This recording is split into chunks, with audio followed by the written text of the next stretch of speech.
Bonjour à tous, Ludovic Privat, je suis le modérateur de cette table ronde et je vous remercie d'être là et de participer aujourd'hui à ce webinaire organisé par Geotab en partenariat avec l'association Aver France. Nous avons réuni une palette d'intervenants spécialisés sur le sujet du jour, transport et durabilité, intérêts, avantages et bonnes pratiques de l'éco-responsabilité des flottes automobiles. Nous allons, dans les minutes qui viennent, se laisser un tout petit peu de temps pour faire entrer les participants. Le compteur augmente assez vite, mais on va les laisser arriver. En attendant que tout le monde soit connecté, je vous propose d'ores et déjà de vous présenter nos intervenants. Et je vais leur demander à chacun, à tour de rôle, de nous dire rapidement qui ils sont et pour qui ils travaillent. Clément Molison, la parole est à vous pour démarrer.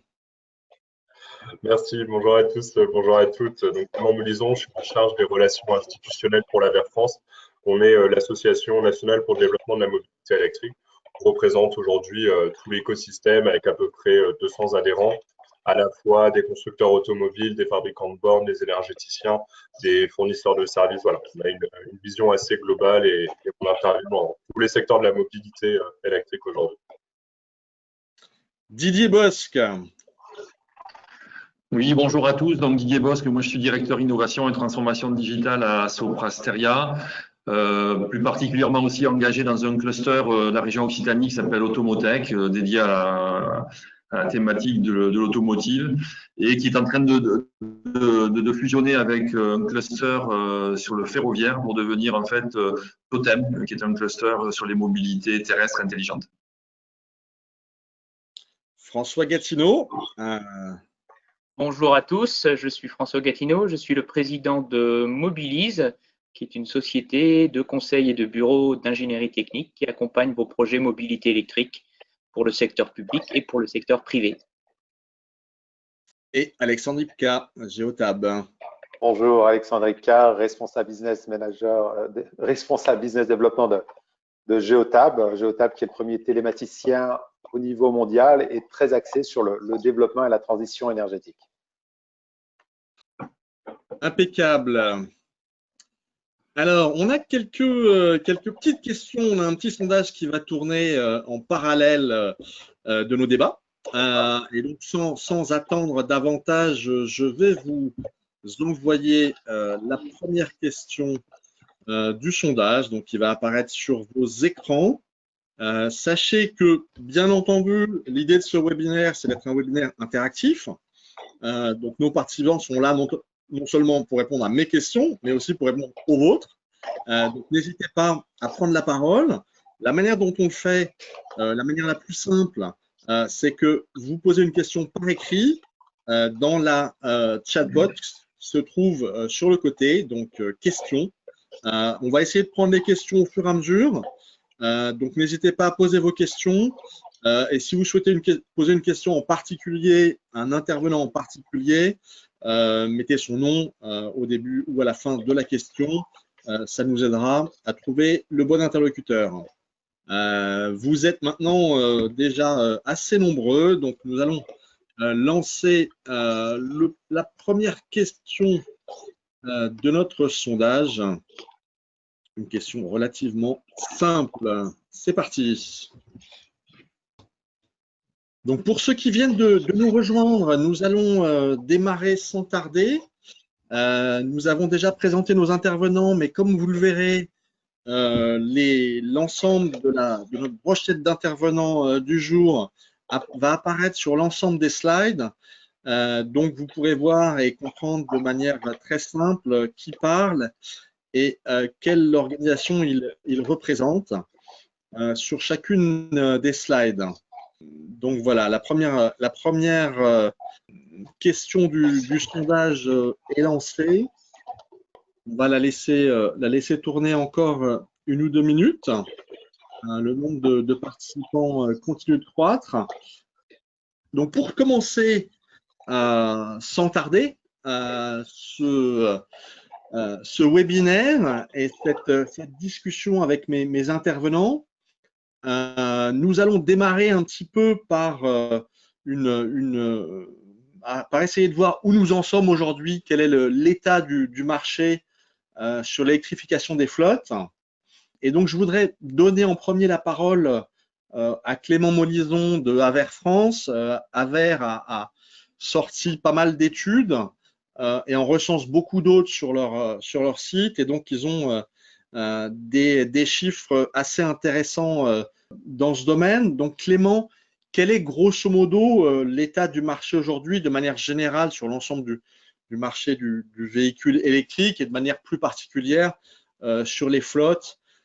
Qu'est-ce qu'on voit aujourd'hui et bien entendu, quelles sont les tendances qui arrivent? Oui, bah aujourd'hui, c'est vrai que le marché de l'électrique se porte plutôt bien parmi les différentes motorisations. C'est vrai que c'est celle qui s'en est mieux sortie malgré le Covid. Aujourd'hui, nous, on fait tous les mois un baromètre sur les immatriculations de véhicules électriques et hybrides rechargeables.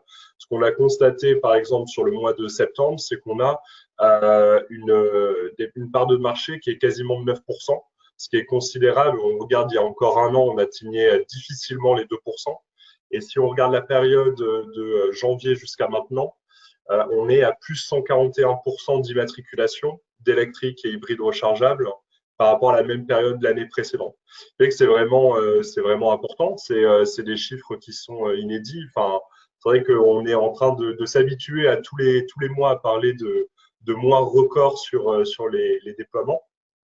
Et c'est vrai que là-dedans, les entreprises ont un rôle particulier. Elles représentent la moitié ensuite du marché, la moitié des immatriculations. Et ça dépend un peu d'un mois à l'autre, mais toujours autour de 50%. Donc c'est vrai que les entreprises ont un rôle important à jouer. Et puis, ce rôle va être d'autant plus important dans les années à venir. Par exemple, la loi d'orientation des mobilités prévoit que pour des entreprises qui ont un parc automobile assez important, d'intégrer dans leur renouvellement annuel une part croissante de véhicules à faibles ou à très faibles émissions. Donc, c'est vrai que c'est un marché qui a vocation à perdurer. On le voit même au niveau mondial, les tendances sont bonnes. Alors, c'est vrai qu'avec le Covid, on va avoir probablement une stagnation à l'échelle mondiale, mais la France s'en sort très bien et au niveau des marchés européens, on fait partie des marchés les plus dynamiques. Et comment quelle est l'offre aujourd'hui en fait? Est-ce qu'on a une offre complète d'ores et déjà pour les entreprises, notamment je pense aux véhicules personnels, mais aussi aux véhicules utilitaires légers, voire du plus gros? Qu'est-ce qu'on a de disponible aujourd'hui et est-ce que c'est une offre qui se tient? Complètement. Et en plus, l'offre, elle s'est beaucoup densifiée ces dernières années. On a eu beaucoup de modèles qui sont sortis en 2019. Il y a encore un certain nombre de sorties qui sont prévues dans les mois et années à venir. C'est vrai que les constructeurs automobiles, notamment sur le segment des véhicules légers, ont été incités par l'Union européenne à verdir, à diminuer les émissions de leur parc de véhicules vendus. Et donc là, tous ces constructeurs ont déjà décidé de passer à l'électrique tout en partie de leur gamme. Donc aujourd'hui, on a une concurrence sur chaque gamme entre différents modèles, entre différents constructeurs. Donc ça permet de pouvoir comparer. Et on retrouve ça aussi sur les utilitaires légers. Sur les mobilités plus lourdes de la gamme et un peu moins dense, mais parce que ça s'explique assez simplement, parce que l'offre est moins importante aujourd'hui, mais les modèles arrivent également. François Gatineau, sur ce sujet, quelque chose à ajouter sur l'état de l'offre? On a un état de l'offre effectivement sur les véhicules qui s'améliore énormément. Hein. On a de plus en plus de véhicules et on commence à trouver pour tous les types d'usages quasiment une réponse. Et ça va venir, comme disait Clément, de plus en plus dans les mois prochains. Alors on a encore un petit souci, c'est sur l'infrastructure de recharge publique, où on n'est pas encore aussi en avance que l'est la vente de véhicules. Et là, je dirais qu'il va falloir qu'on se retrousse les manches pour faire que cette infrastructure publique soit disponible et ouverte à tous les publics, parce qu'on a aussi un certain nombre de problèmes sur certaines infrastructures où selon les cartes, on a accès, selon les types de véhicules, etc. Donc tout ça, c'est en cours. Il y a des gros progrès. On travaille tous dans la filière pour faire en sorte que ça augmente. Il y a un grand plan d'ailleurs là-dessus, le fameux plan des 100 000 points de charge. Clément va pouvoir nous donner plus d'infos. Clément, justement, je crois qu'il y a une étude très récente là-dessus. C'est quoi la situation aujourd'hui? Ouais, effectivement, c'est vrai que sur les infrastructures de recharge, on a un dynamisme un peu moindre par rapport aux immatriculations.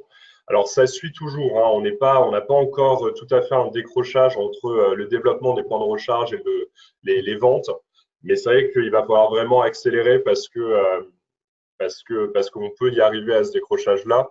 La recharge, c'est un secteur qui est bien spécifique, qui implique un grand nombre d'acteurs, qui a ces problématiques assez particulières. Et donc aujourd'hui, nous, on accompagne vraiment tous ces freins-là pour essayer d'y répondre. Donc là, aujourd'hui, on a 30 000 points de recharge ouverts au public environ. Donc ça va être ouvert au public, c'est voirie, ce parking de centres commerciaux, enfin tout ce qui est accessible au public. Et c'est vrai qu'il y a une grosse stagnation là depuis quelques mois, même dans l'après-Covid, ça n'a pas vraiment repris. Et donc, afin d'atteindre l'objectif des 100 000 points de recharge ouverts au public d'ici fin 2021, c'est vrai qu'il va falloir vraiment accélérer. On est déjà en train de le faire. On a des aides qui sont mises en place. Sur le programme Advenir notamment, c'est un programme de certificat d'économie d'énergie que la VR France pilote depuis 2016. Donc, on est en train de revoir les montants à la hausse, notamment en fonction des puissances. Donc, voilà, tous les acteurs de la filière sont bien conscients de ça. Il y a un gros travail qui est en cours. Il y a des déploiements qui sont déjà prévus. Donc, on espère pouvoir quand même continuer à bien tenir le rythme sur 2021 et puis ensuite 2022. Impeccable, impeccable. Je pense que ça va conclure ce point de situation. On va continuer nos discussions. La première question en fait que j'aimerais vous poser, c'est aujourd'hui quel est l'intérêt et la nécessité ou les deux de l'électrification pour les entreprises? Quel est le statut dans ce domaine? Et la question va se poser premièrement à François Gatineau. Donc François, comment vous voyez la situation aujourd'hui à ce niveau-là en termes d'intérêt pour les entreprises pour passer à l'électrique? Est-ce qu'il y a une vraie nécessité en fait? Je vais déjà parler du contexte, du cadre. On le voit ici. Il y a un certain nombre de réglementations qui ont été mises en place et qui sont maintenant concrètes. Alors, il y avait une loi d'orientation sur les mobilités qui avait été adoptée fin décembre 2019 et qui est passée concrètement dans les actes via un certain nombre de décrets et d'arrêtés depuis. Et on a déjà pour les flottes l'orientation de zones à faible émission. Alors, qu'est-ce que c'est? En fait, ça a été passé dans le décret du 16 septembre 2020, donc c'est tout chaud. L'idée, c'est de rendre obligatoire dès 2021 si les normes de qualité de l'air et d'émission de microparticules ne sont pas respectées de manière régulière sur le territoire concerné. Et quand on dit pas respectées de manière régulière, c'est en gros, sur les 5 dernières années, si pendant 3 ans, on est passé au-dessus du plan de protection de l'atmosphère qui était mis en place localement, du coup, on considère qu'il va falloir mettre en place une zone qui protège ses habitants, qui protège les émissions aussi pour la durabilité de cet espace. Donc à l'heure actuelle, il y a 10 grandes métropoles françaises qui vont le mettre en place, certains qui l'ont déjà mis en place, comme à Paris, comme à Grenoble, mais ça va s'accentuer et il n'y aura pas forcément que ces grandes métropoles. Donc ça veut dire que au fur et à mesure, en plus les plans de protection de l'atmosphère vont se durcir, donc on ira vers quelque chose de plus significatif. Il y a aussi le contexte du diesel et tout le monde est à peu près au courant qu'il y a des limitations et des envies des gouvernements de limiter le diesel, voire l'essence. D'ici 2030-2040, certains pays, voire certaines villes, auront banni ces types de motorisation. Donc les véhicules qui seront achetés de façon antérieure ne seront plus vendables. Donc il y a la question justement de cette rentabilité. Donc Paris c'est 2024, le Grand Paris c'est 2030. Enfin il y a des tas de différences qui sont faites localement et nationalement. Donc il y a aussi une contrainte sur le verdissement des flottes. Il faut 10% de la flotte qui soit verdie, donc qui permettre d'accéder à des zones plus efficaces dès 2022. Ça va s'accentuer jusqu'à 2027 en passant à un tiers de la flotte.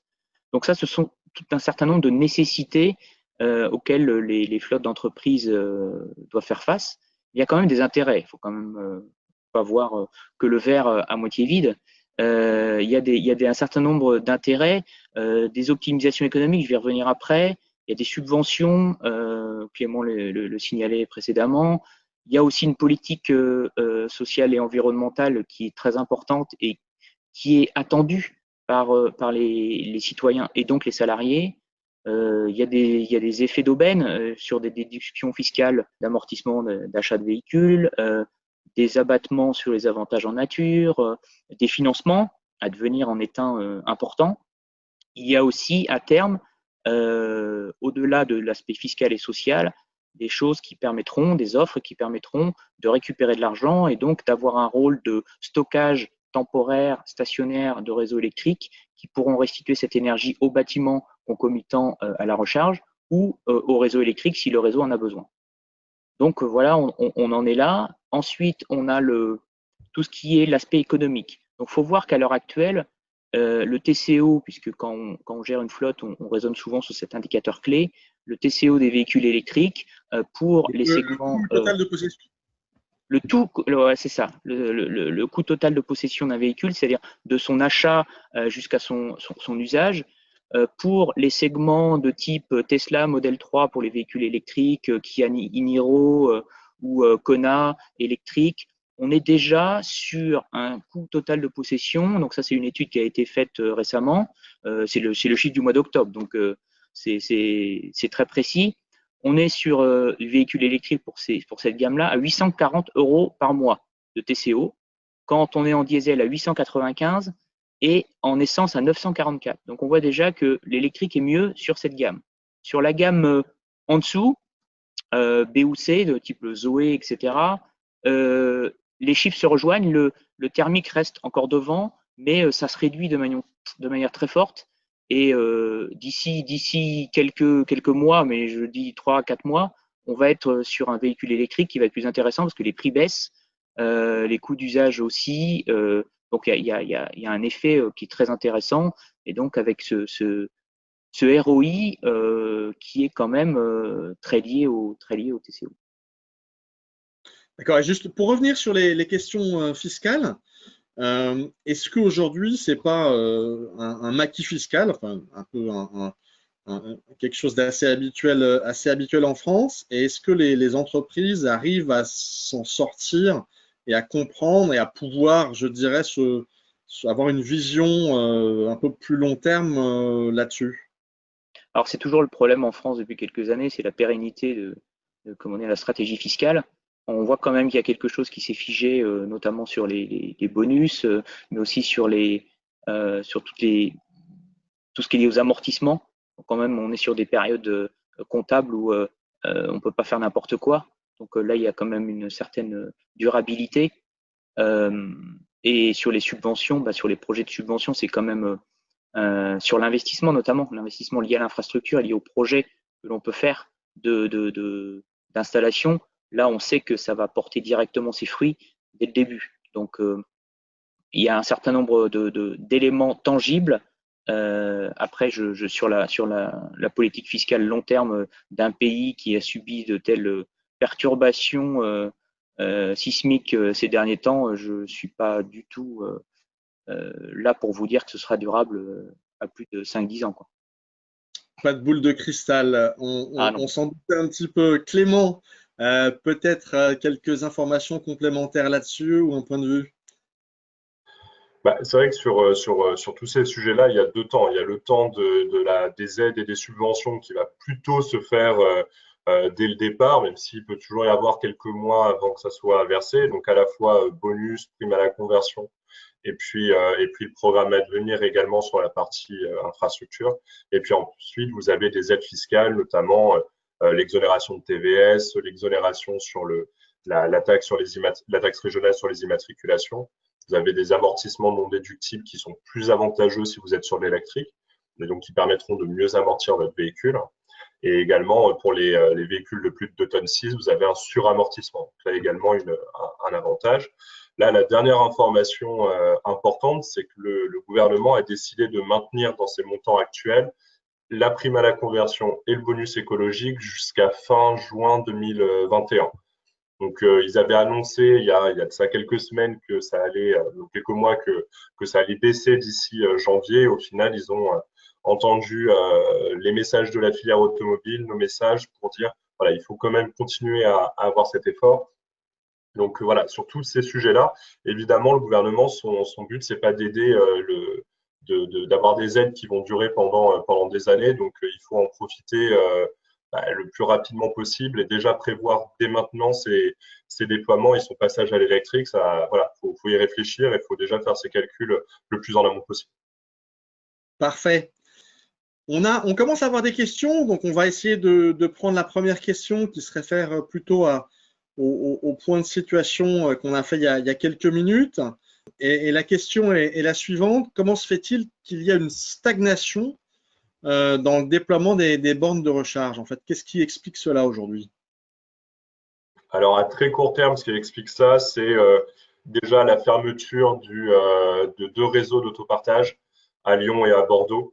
Et on est à quasiment 1000 points de recharge qui sont concernés, donc avec la même problématique qu'il y avait pu avoir sur Autolib. Donc, c'est vrai que ça a fait baisser. Un autre point qui explique ça, c'est qu'on a réajusté les chiffres reçus par GREV, donc qui recense notamment les points de charge.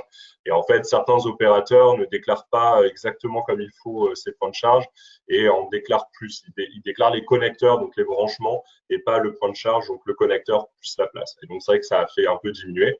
Puis après, les principales problématiques, c'est des freins à la fois logistiques et financiers.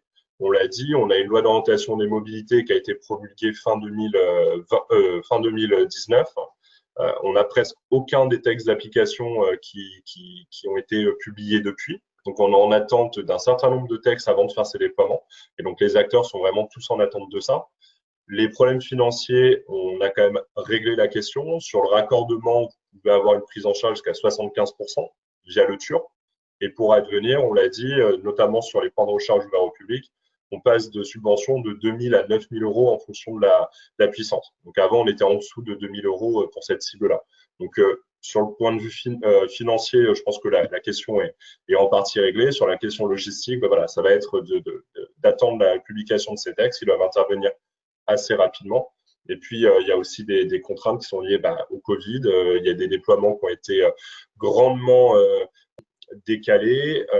Les syndicats d'énergie qui déploient beaucoup ont été dans l'attente des municipales, puis de refaire leur exécutif. Donc voilà, il y a aussi un certain nombre de choses qui ont été repoussées à cause de la période sanitaire actuelle.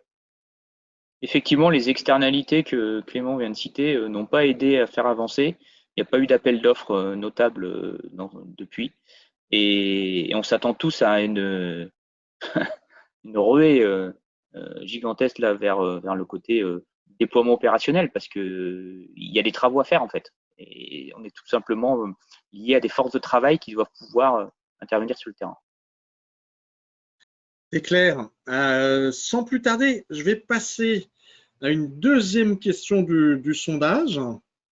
Et en parallèle, en fait, j'aimerais vous poser la question suivante, et particulièrement Alexandre Ipka de Geotab.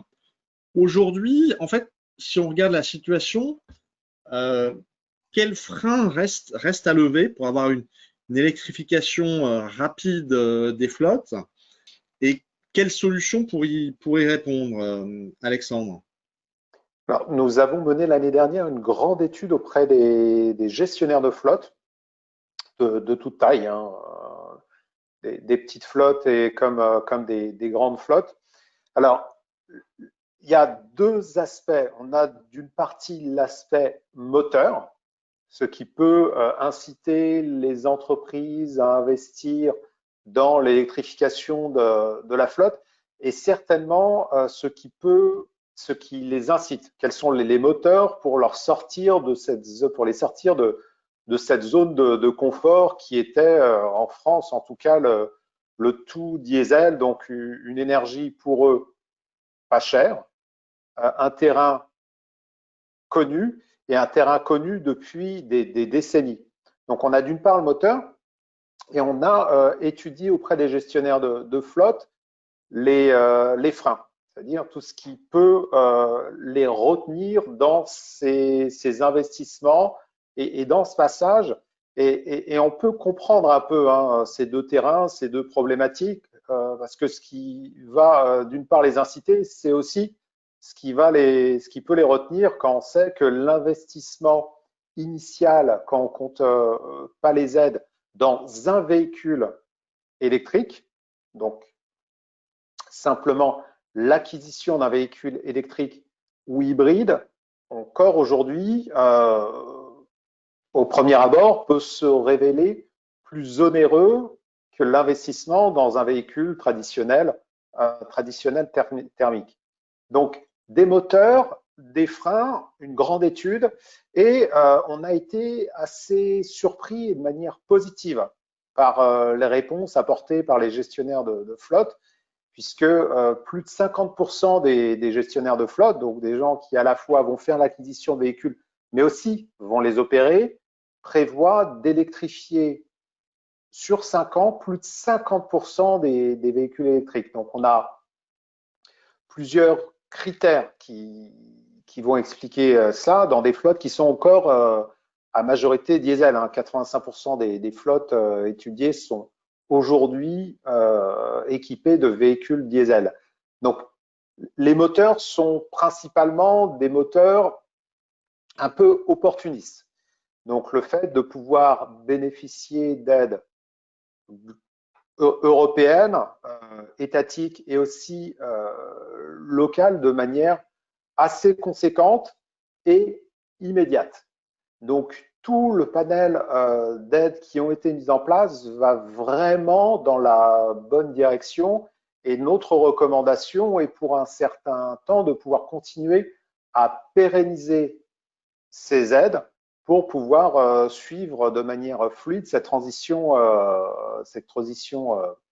écologique. Bien sûr, ces aides, à un moment, il faudra qu'elles se terminent et les entreprises a priori, ne vont pas louper ce grand virage. Le deuxième moteur, c'est un moteur lié à l'utilisation de ces ressources qui sont des ressources électriques ou hybrides. On a parlé de TCO. Les entreprises ont aujourd'hui conscience que opérer électrique à terme sur la phase de l'amortissement d'un véhicule coûte beaucoup moins cher qu'un véhicule thermique. Moins d'entretien, notamment sur les liquides, un modèle mécanique beaucoup plus simple et bien sûr une énergie moins onéreuse. Le troisième aspect, c'est donc qui est le moteur, c'est un moteur environnemental. Les entreprises ont aujourd'hui compris, et on l'a vu dans la communication de nombreuses d'entre elles, et notamment des logisticiens, que parler d'environnement, mais aussi opérer pour l'environnement, donc opérer électrique, avait pour eux un impact immédiat auprès des consommateurs, auprès de leurs cibles. Donc l'impact sur l'environnement est pour eux quelque chose à la fois de quantifiable, parce qu'on peut le quantifier quand on opère électrique, et quelque chose de très important au-delà de la communication que cela induit. Donc voilà pour les moteurs. Les freins ils sont compréhensibles. Le premier frein, on parlait d'habitude, quand on a l'habitude d'opérer sur un modèle thermique, on rentre un peu en terre inconnue. Donc, le coût d'exploitation, parfois sur le long terme, c'est quelque chose qui n'est pas intuitif pour les entreprises. Se tromper sur l'acquisition d'un véhicule peut être dommageable. Beaucoup d'entreprises, quand elles font leurs calculs, sont encore sur des fichiers Excel et quasiment la calculette. Donc, toute cette phase d'incertitude peut être clairement un frein à l'acquisition d'un véhicule, surtout quand on est encore concentré, et les entreprises sont beaucoup trop concentrées sur l'autonomie du véhicule. Donc l'autonomie du véhicule est encore un second frein qui est important. Bien souvent, on voit des entreprises qui vont penser en autonomie globale et non pas en utilisation du véhicule. Donc quand on regarde la driving range en anglais, on voit que clairement, un certain nombre de véhicules, et notamment les véhicules utilitaires, ne sont pas assez compétitifs vis-à-vis de leur modèle thermique. Alors, ce qu'il faudrait regarder, c'est plutôt l'utilisation qui est faite de chaque ressource. Et dernier point, qui va rejoindre ce que disaient les précédents intervenants, la recharge.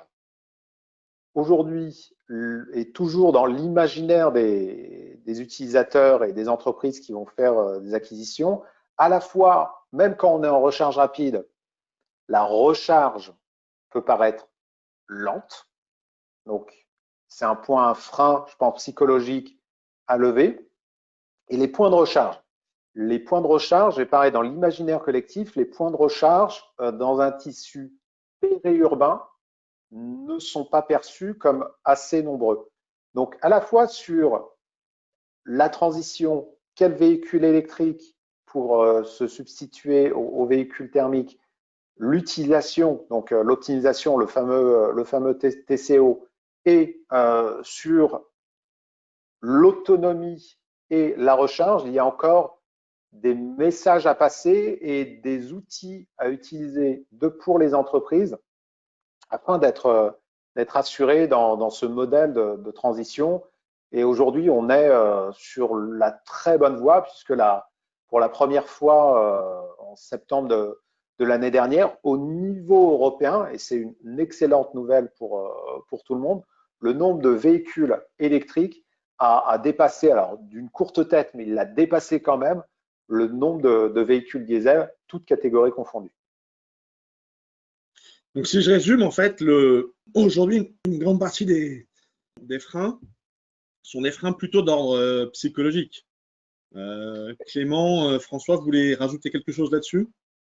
Il y a aussi des freins d'usage, hein, Alexandre le citait, juste avant. Utiliser son véhicule électrique, le recharger, tout ça, c'est un changement d'usage majeur auquel on n'a pas été habitué. On a 130 ans de véhicule thermique derrière soi. On a pris des habitudes, elles se sont construites avec le temps. Là, on est à quelques mois, quelques années d'usage d'un nouveau type de mobilité. Donc, il faudra s'adapter un petit peu. Il faudra prendre connaissance de tout ça. On le voit, ceux qui sont utilisateurs de véhicules électriques, comme je peux l'être, on voit que ça change un petit peu les choses. Donc, c'est logique qu'il faut s'adapter, mais bon, l'homme c'est très bien s'adapter à tout ce qui est nouveau. Ouais, complètement. Et puis, je rajouterais juste les réflexions qu'il faut avoir aujourd'hui. Alors, elles le sont pour les particuliers, mais plus spécifiquement pour les entreprises. C'est la question de l'usage. Quand vous réfléchissez à électrifier votre flotte, ce qu'il faut aussi réfléchir, c'est quels sont vos besoins et vos usages de mobilité. Et peut-être que vous n'avez pas besoin d'avoir les véhicules avec 600 km d'autonomie parce que ça ne correspondra pas du tout à ce que vous en faites et que votre flotte, vous la rechargez tous les soirs. Donc, vous n'avez pas non plus besoin de vous équiper avec de la recharge à haute puissance, à très haute puissance. Et vous pouvez avoir des plus petits modèles ou alors vous pouvez passer à d'autres types de mobilité, notamment pour la logistique. Enfin, voilà.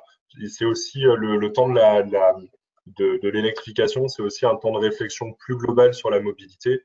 Et c'est vrai qu'il faut vraiment y associer les salariés, il faut y associer les partenaires, enfin les syndicats aussi, s'il y en a, pour aussi avoir ce temps d'échange, voir comment on peut adapter l'entreprise à l'électrique et faire essayer. Il y a un facteur qui est important, c'est faire essayer un véhicule électrique quand les personnes n'ont jamais, enfin certaines personnes n'ont jamais roulé en électrique, ont parfois jamais roulé avec une voiture automatique. Et donc, bah, voilà, faut faire des essais, faut se rapprocher de constructeurs ou de loueurs pour faire des essais dans l'entreprise. Il y en a plusieurs qui ont déjà fait ça et c'est assez important et c'est un vrai levier. Superbe. Ça nous ouvre sur la partie suivante, en fait, qui est le sujet des bonnes pratiques. c'est un gros point qu'on voulait traiter dans ce webinaire. C'est d'essayer de vous donner une vision des bonnes pratiques avec des acteurs de terrain. Donc, je voudrais passer en premier la parole à François Gatineau sur ce sujet. Comment on réfléchit aujourd'hui, puisque vous, chez Mobilise, c'est ce que vous faites avec vos clients, comment on réfléchit à cette électrification et qu'est-ce qu'il faut ne pas oublier et comment finalement on commence un petit peu du côté de la flotte et puis on se pose aussi des questions sur l'énergie, sur l'électricité. Alors, je ne vais pas pouvoir refaire un projet là en quelques minutes, évidemment, mais grosso modo, ce qu'il faut retenir, il y a trois grandes phases à ces projets-là. On l'a dit précédemment, ce qui est très important, c'est évidemment, selon la zone géographique où on intervient, ce ne sera pas du tout les mêmes usages. Ça peut être sur une zone avec un périmètre très, très restreint. Il peut y avoir des impacts sur la zone à faible émission où justement il y a beaucoup d'interventions, de dépannage, de relations clients à avoir. Donc de toute façon, il y aura peut-être des choses à accentuer. Il y a aussi sûrement une politique de transition écologique qui peut être en cours dans l'entreprise, donc c'est qui peut avoir des impacts. Donc il faut bien avoir ça en tête, bien connaître ce que les salariés ont aussi en tête. Donc la première phase, c'est la phase d'analyse, où on va surtout se dire c'est quoi nos objectifs. Il faut que les objectifs soient clairs, il faut qu'ils soient mesurables. Il ne faut pas essayer de se dire je vais exécuter ici une vision. Non, c'est vraiment partir sur des choses simples qui soient faisables dans un temps limité. C'est bien de comprendre l'existant, de bien voir ce que les gens veulent faire, de là où ils veulent aller, qui sont-ils, quelles populations sont là, de définir les cas d'usage de mobilité de l'entreprise. Pour faire un audit de la flotte, il y a certains éléments de la flotte qui sont peut-être pas changés, d'autres qui peuvent l'être. Donc adaptés toujours aux usages, donc qui sont répertoriés, qui sont classés, sur lesquels on va peut-être porter des efforts particuliers sur certains, mais pas sur d'autres. Voilà, c'est essayer de sanctuariser tout ça. Et puis après, il va s'agir de recommander les véhicules électriques qui vont être adaptés. Véhicules électriques adaptés par rapport à une infrastructure et des habitudes de recharge qui sont quelque chose de nouveau. On crée un nouveau type d'interaction entre l'infrastructure de recharge et puis le choix du véhicule. Et là, la recharge, elle peut se situer à plusieurs endroits. Elle peut se réaliser sur le site de l'entreprise, de l'établissement. Elle peut aussi être réalisée chez le salarié. Ça peut arriver, ça peut être des cas aussi où le véhicule de service ne revient pas tous les jours sur le lieu de l'entreprise. Il peut aussi y avoir aussi beaucoup de déplacements qui nécessitent des recharges qu'on appelle à destination, c'est-à-dire qui se passent le long du trajet ou des trajets ou des tournées des utilisateurs de véhicules électriques. Donc ça, c'est pris en compte. Et donc, à partir de tout ça, on fait une évaluation économique des coûts de TCO pour voir vraiment si c'est pertinent ou pas pertinent. Une analyse aussi du cycle de vie que ça donnerait sur la longueur, c'est-à-dire une analyse plus orientée écologique, c'est-à-dire en termes d'émissions de grammes de CO2 par kilomètre. Et tout ça, on le compare par rapport à l'existant. C'est là qu'on peut dire ça va être pertinent sur certains types de véhicules, ça ne va pas l'être sur d'autres, parce que ça évite de s'engager sur un projet qui ne réussira pas, et donc ça nous donne tous les atouts. Et puis après, on passe à la mise en œuvre. Sur la mise en œuvre, il y a une question qui pour moi est essentielle, c'est on va investir, on va mettre des coûts sur une infrastructure de recharge, mais pourquoi ne pas prendre en compte justement la dépense énergétique en électricité du site lui-même? Parce qu'il y a sûrement déjà beaucoup de postes de coûts et beaucoup d'activités qui font que la charge d'électricité n'est pas neutre. Et là, ça peut être la question aussi de se poser, c'est intéressant, de se dire pourquoi pas autoproduire une partie de l'électricité en local par du photovoltaïque qui est devenu très abordable, c'est un exemple, mais il y a aussi d'autres systèmes. Et à partir de cela, se dire que on peut consommer l'énergie produite en local pour pouvoir charger ces véhicules, voire même ajouter du stockage stationnaire pour pouvoir faire du tampon. Donc, toutes ces mécaniques sont assez intéressantes et donc constituent un projet dans son global sur l'infrastructure et la partie énergétique. Tout ça va falloir le superviser, il va falloir l'organiser. Donc, pour ça, il y a des solutions logicielles, mais il y a aussi de l'humain. il y a différentes parties prenantes qui peuvent intervenir. Si on fait de la gestion électrique, peut-être qu'il faudra travailler entre gestionnaires de flotte et services généraux d'une façon plus étroite. Ça peut être aussi d'autres acteurs qui peuvent intervenir comme des sous-traitants extérieurs au niveau facilities management. Et puis, on accompagne le changement, donc on fait des formations, on peut faire intervenir des gens extérieurs sur tout ce qui est éco-conduite, tout ce qui est usage, bon usage de recharge, donc accompagner les salariés sur cela, fournir les salariés en solutions pour pouvoir recharger s'ils sont en itinérance, donc quelle est la bonne solution pour pouvoir les doter de ces mécaniques. Et puis, la troisième étape qui va être l'étape qui va permettre d'apprendre de ce que l'on a mis en place et pouvoir l'adapter. Parce que évidemment, il est certain qu'il y aura toujours une phase d'adaptation, de réglage. C'est le test and learn que les anglo-saxons mettent en place très souvent, mais qui est vraiment à propos. Et ce qui permet ensuite de pouvoir dire, on va généraliser en apprenant les choses comme ça. On va généraliser au fur et à mesure, peut-être sur d'autres types de populations ou avec d'autres types de méthodes. Et parce que le véhicule électrique va devenir beaucoup plus économiquement viable et quand on regarde, on pense que vers 2024, le coût d'un véhicule électrique et le coût d'un véhicule thermique sera à peu près identique en termes de CAPEX. Donc à partir de là, ça va devenir vraiment une phase d'accélération industrielle où les pilotes qui auront été faits avant seront clés justement pour pouvoir partir sereinement. Très certainement, il y a aussi une opportunité de remise à plat au-delà de la flotte elle-même, de la mobilité dans l'entreprise, j'imagine. Didier Bosc, sur ce sujet-là, comment on peut voir les choses, comment on peut partir un petit peu de cette problématique de verdissement de la flotte pour se poser des questions, je ne vais pas dire un peu plus existentielles, mais si peut-être sur d'autres moyens de se déplacer au sein de l'entreprise. Comment vous voyez ça? Parce que chez vous, vous avez une bonne expérience de ces sujets-là. Alors, j'écoute tout ce qui a été dit là, en fait, avec beaucoup d'intérêt. Je bois même, à la rigueur, je pourrais dire, du petit lait. Parce qu'en fait, alors, comment dire, je pourrais avoir 3 ans de communication en fait dans cette table ronde. D'abord, premièrement, je suis utilisateur d'un véhicule électrique depuis 2014.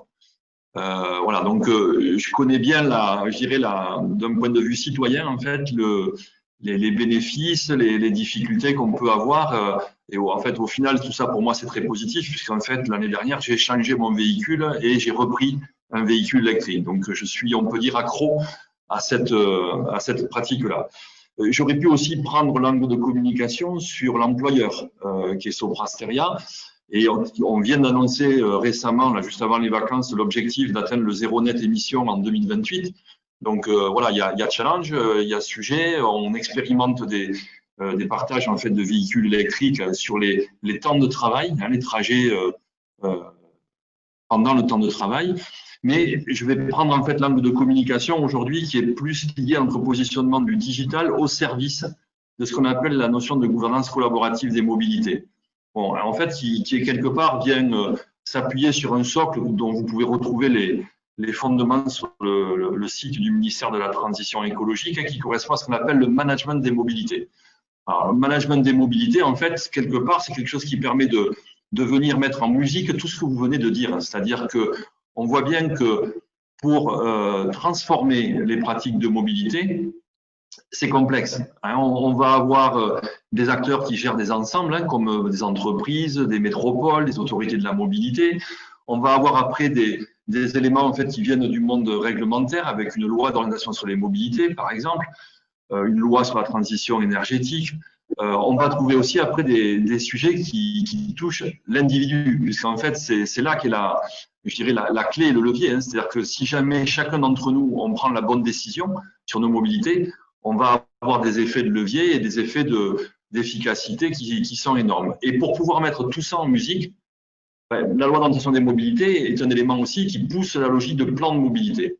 Voilà, donc aujourd'hui, dans le contexte toulousain, sur la zone aéronautique, on a lancé une expérimentation à l'échelle. Quand on dit expérimentation, c'est faire travailler ensemble une autorité de la mobilité, une collectivité, donc la métropole de Toulouse, tissée aux collectivités, mais aussi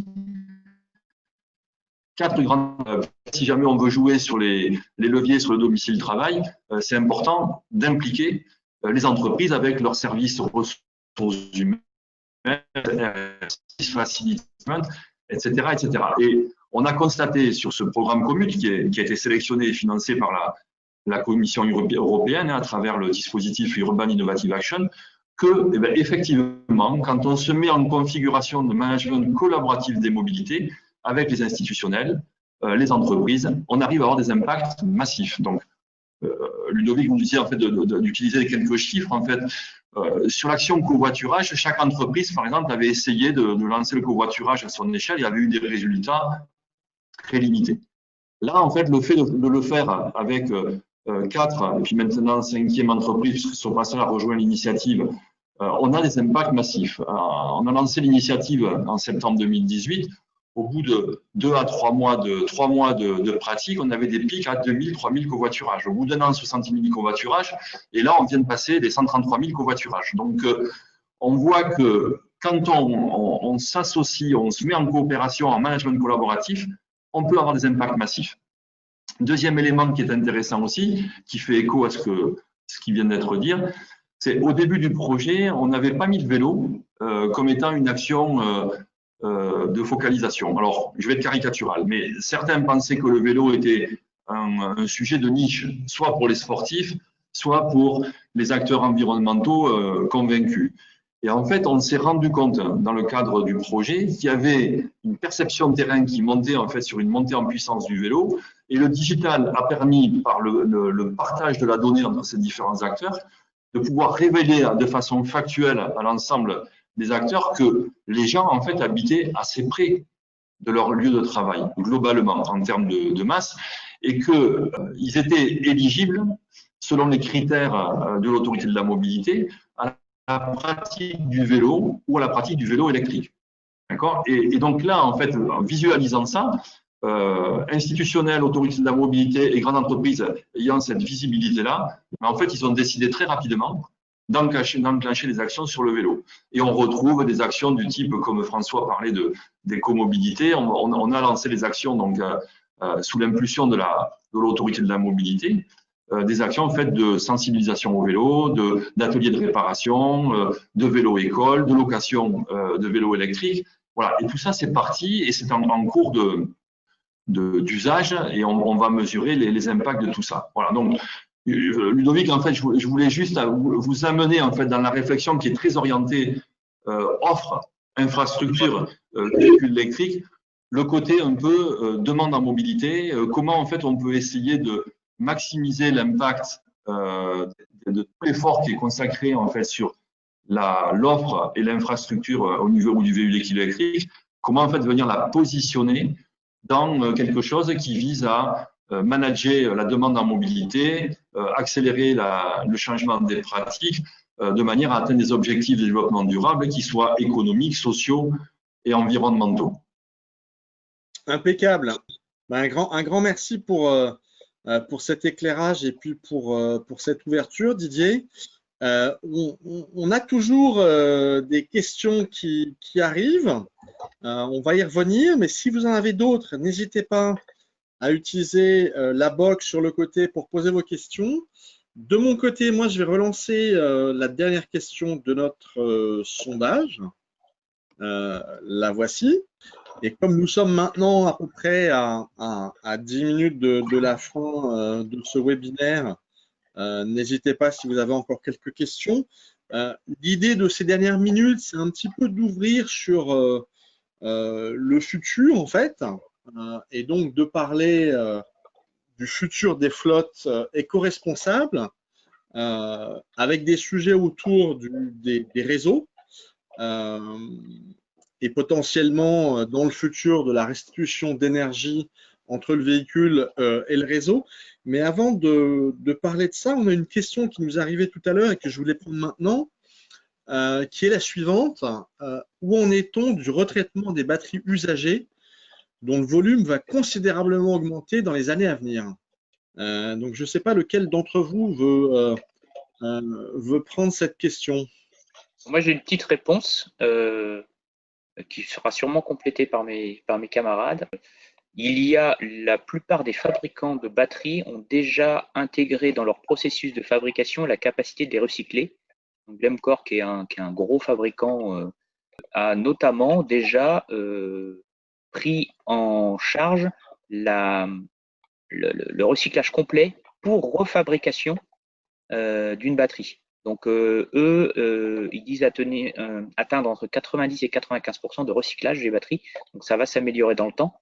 Mais les batteries sont déjà construites pour être recyclables et c'est le principe de fabrication qui est adopté.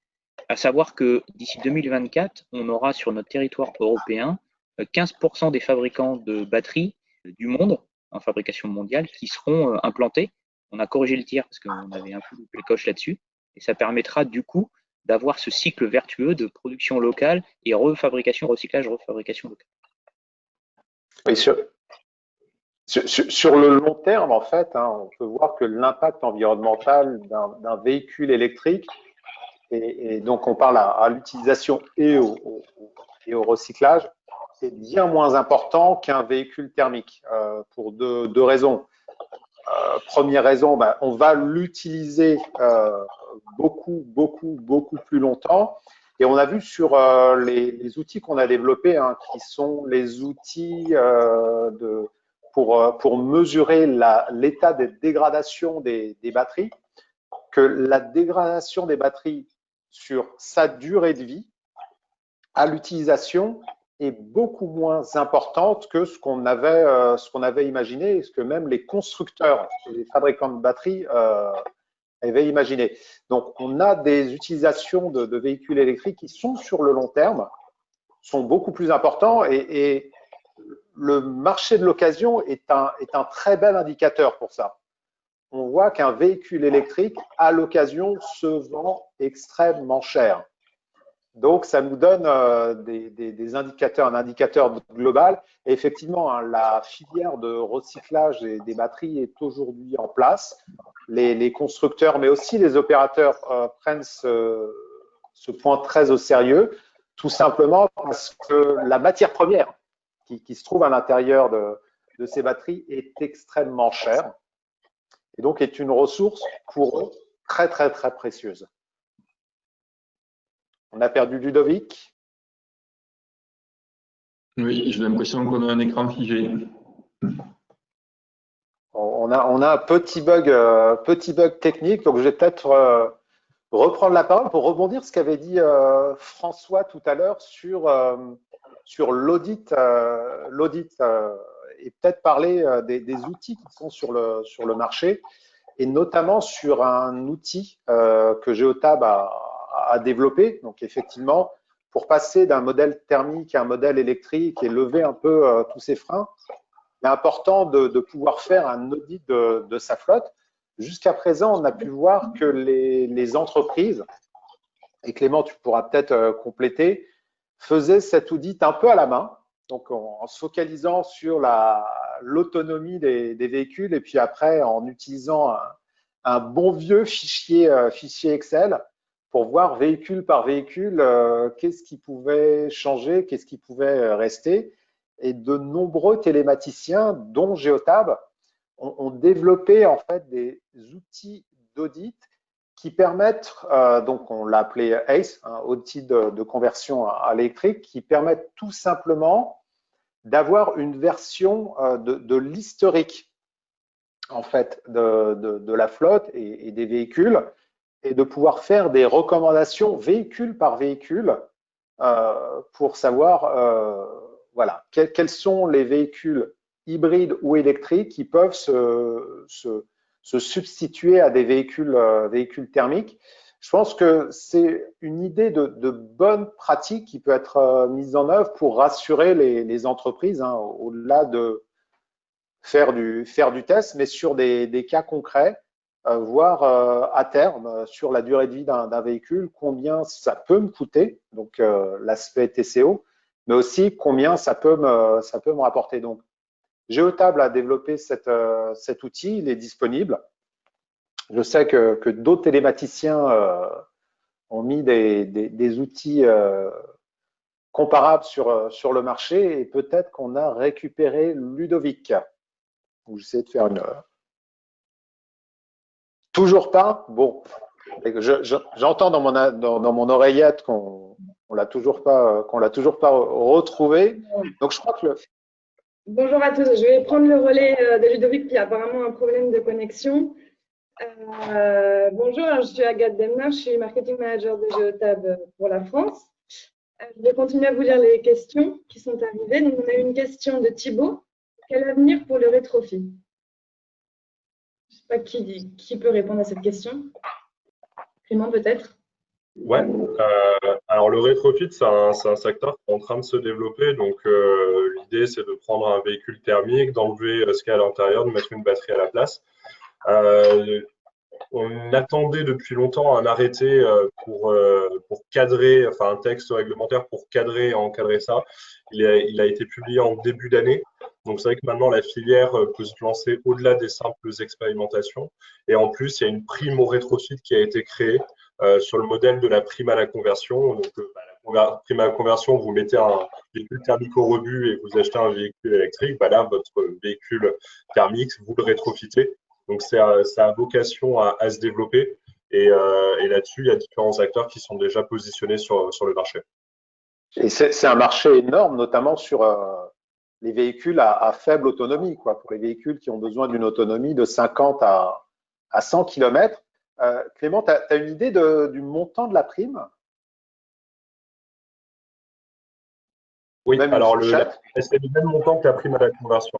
C'est une prime spécifique, mais qui est calquée sur la prime à la conversion. Donc, elle suit les mêmes évolutions. Et donc, aujourd'hui, je vais juste vous reprendre ça. On est entre 2500 et 5000 euros, selon que vous soyez une personne morale ou un particulier, et selon que ce soit une voiture particulière ou une camionnette. Donc, des montants qui sont quand même intéressants. Oui, qui est peu ou prou le prix du rétrofit. Là, on est… C'est le rétrofit, ça dépend sur quel type de véhicule. C'est vrai qu'on a souvent des prix d'appel qui sont à 5000 euros, mais il faut voir que sur certains modèles, ça va quand même un peu au-delà. Donc, pas forcément non plus s'attendre à avoir un véhicule gratuitement, comme pour les sédans en général. Mais effectivement, c'est un bon coup de pouce et on espère que ça va pouvoir aussi dynamiser le secteur. Est-ce qu'on a d'autres questions? Alors, pour l'instant, pas de questions. En revanche, je vais revenir sur les résultats des sondages qu'on vous a lancés en début de session. Alors, voici les résultats de la première question. Une voiture électrique est-elle vraiment bonne pour l'environnement? Vous êtes 70% à répondre que oui, 3% à répondre que non et 27% à répondre que vous ne savez pas. En ce qui concerne la seconde question qui était à quel horizon pensez-vous passer à l'électrique? Vous êtes 41% à répondre que dans plus de 5 ans, 29% l'ont déjà fait, 12% dans 1 à 2 ans et 18% dans moins d'1 an. Voilà, pour vous donner un petit peu une idée du paysage actuel. Juste peut-être deux mots sur l'aspect environnemental, parce que je pense que c'est important, on l'a rappelé, Alexandre l'a rappelé tout à l'heure, et je pense que pour les entreprises, c'est souvent des questions qui reviennent, parce que nous, on le vit quand on travaille dans la mobilité électrique, vous en parlez à n'importe quel repas de famille, et on va vous reposer les mêmes questions sur le recyclage des batteries, et ça coûte plus cher à fabriquer, et c'est plus polluant à fabriquer, et les centrales nucléaires, etc. Et c'est des questions qui reviennent très souvent. Et quand on est gestionnaire de flotte et qu'on peut passer à l'électrique, c'est des questions qu'on nous pose. Donc là-dessus, les réponses, elles existent déjà à toutes ces questions. Alors, je vous invite à aller sur le site qui s'appelle jeroulenenélectrique.fr. C'est un site que l'AVER a lancé. On a vraiment des réponses à toutes ces questions-là et on les a aussi sur la site. Et ça permet vraiment d'avoir une bonne vision là-dessus et aussi de pouvoir répondre à des questions qu'on n'a pas forcément, parce que quand on ne suit pas les sujets mobilité électrique, on n'a peut-être pas forcément toutes ces questions bien en tête. Très bien, un grand merci à tous. Est-ce que vous souhaitez ajouter quelque chose ou on peut se… Moi, j'ajouterais peut-être Oui, j'ai le micro ouvert. Ouais. En fait, au-delà du management collaboratif des mobilités, pour agir sur le champ de décision des individus, on a lancé avec, avec la logique des certificats d'économie d'énergie, un programme qui s'appelle EcoMode. Et je me demande en vous écoutant si jamais vous n'avez pas de l'intérêt, je parle d'autres participants de la demande, à vous intéresser à ce sujet, puisqu'en fait, en gros, il s'agit de permettre à chaque individu, à chaque fois qu'il pratique un geste de mobilité décarbonée, donc mobilité électrique étant bien placé pour ça, il va gagner en fait des points de fidélité, des mobicoins, qui lui permettront après de pouvoir être utilisés soit pour faire de la mobilité, soit pour faire d'autres actions qui retiendraient son intérêt. Et donc, par là même, en fait, avoir cette logique de système d'incitation qui permet à l'individu de pouvoir se repérer et d'identifier en fait l'impact de son action. C'est une invitation. On va se ruer dessus pour gagner des mobicoins. Voilà, cette table ronde touche à sa fin. On est à 60 minutes. Merci à l'ensemble des participants. Clément, Didier, François, et puis on a perdu notre modérateur qu'on retrouvera peut-être dans le cyberespace. Ce webinaire sera disponible en ligne. Si vous avez encore des questions, n'hésitez pas à nous les adresser. Et on vous retrouve très, très bientôt pour une nouvelle session et de nouveaux sujets liés aux nouvelles mobilités. À très bientôt, à très vite. Bonne journée. Merci. Bonne journée. Merci à tous. Au revoir. Au revoir.